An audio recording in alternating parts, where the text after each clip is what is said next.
And we have on the phone with us, this is our second segment today, how merchants can protect themselves and now how consumers can protect themselves. And we have Limor on the phone from RSA Securities, and it's their Fraud Action Research Labs over in Israel. And Limor Kessem, if I've pronounced that correctly, I hope I have. Yeah. All right, Limor, you're back on with us, and we're recording. So why don't you had a great suggestion about, using Google Earth that's making technology work for you, for the merchants. Why don't you get into the consumer side of it? Okay. Well, when consumers are shopping during the holiday season, and we all know that shopping online has a bit of a risky reputation, but it's so convenient and you can get so many cool things delivered. So obviously we don't want to give that up. We want to continue shopping online and feel that we're getting better deals and we're not standing in lines or trying to find parking downtown. So when consumers want to shop online, the first thing they should do is when they open an account with a merchant, start treating that account as any other financial account. In other words, don't open an account, order something, and forget about it, because then you don't know what's going on with that account and you don't know who is trying to use it or have hacked into it or is trying to get items in your name. So it's important to change the password, maintain the account, look into it now and then, and not just let it be. Of course, there is another thing that a lot of buyers do. They will try to go and Google an item and try to find that item online in different stores. Well, unfortunately, fraudsters actually bank on that, and they do search engine optimization poisoning, trying to get their own links and trying to sell fake merchandise, which is not, it does not exist. So if somebody is thinking they're getting a great deal from a website they've never heard about, but they're figuring the price is right, they might just be buying nothing. They're paying for something that does not exist, and fraudsters really try to narrow in on the words that are most searched through the most popular search engines. So the advice here is to buy only through reputable merchants that they know, and type in, just like with banking, type in the URL yourself. Don't go and look for it on a search engine, because a lot of times even I get poison links to eBay, PayPal, anything, you name it. I put it, first result on Google is a phishing page. So a lot of times this happens, and it's better to type it in.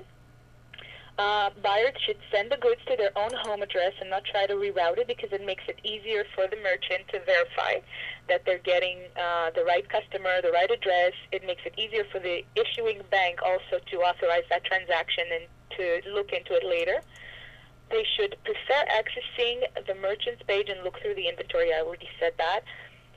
If they have questions about a store they've never shopped at, or if it's an international shipping that they're looking, they want to get an item that's not in the United States, they should call support and try to see if they can speak to somebody who sounds professional, ask them a few questions about the shipping, and just kind of get involved to see if that store is a reputable store.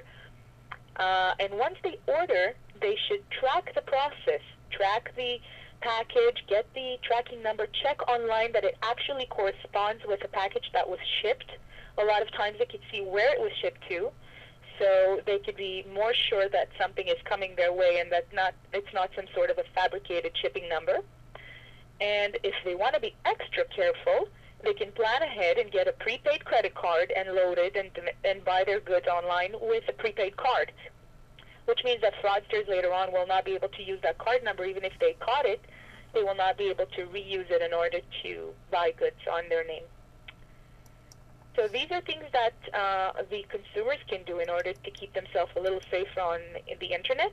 And the last thing that's the most important perhaps is always look into their credit card statement, especially when they're in the process of buying a lot of things. Look that these things appear, kind of do a little reconciliation of the statement and take a look that each store has charged them the right amount and nothing funny is appearing on the statement. Well, that is some sound advice and some sage advice there, and I'd say it's, a lot of what you're saying is are things, that you should normally do even if you were making a physical purchase of an item, right? Absolutely, yes. You'd inspect the item. You'd make sure the retailer that you were going to was a reputable one. You'd know the return policy and anything else if anything went wrong with it.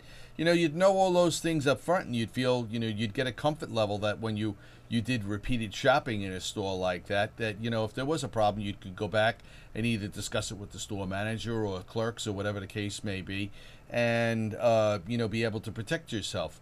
So all of that is very, very good advice. We certainly thank you for coming on the program today. Was there anything else that you were going to cover today that I've forgotten about? No, that's about it, I think. All right. Well, Limor, Kessem, thank you very much, and happy holidays to everybody over in Israel. And have a big day. Yeah, we'll hopefully see you next week, and then the big day comes up for us here on December 25th. Take care now. Okay, everybody. So that was RSA Security over in, actually, it's their fraud research labs over in Israel. So that is kind of cool that we have them on the phone, you know, kind of giving some advice. And let me just hit the record.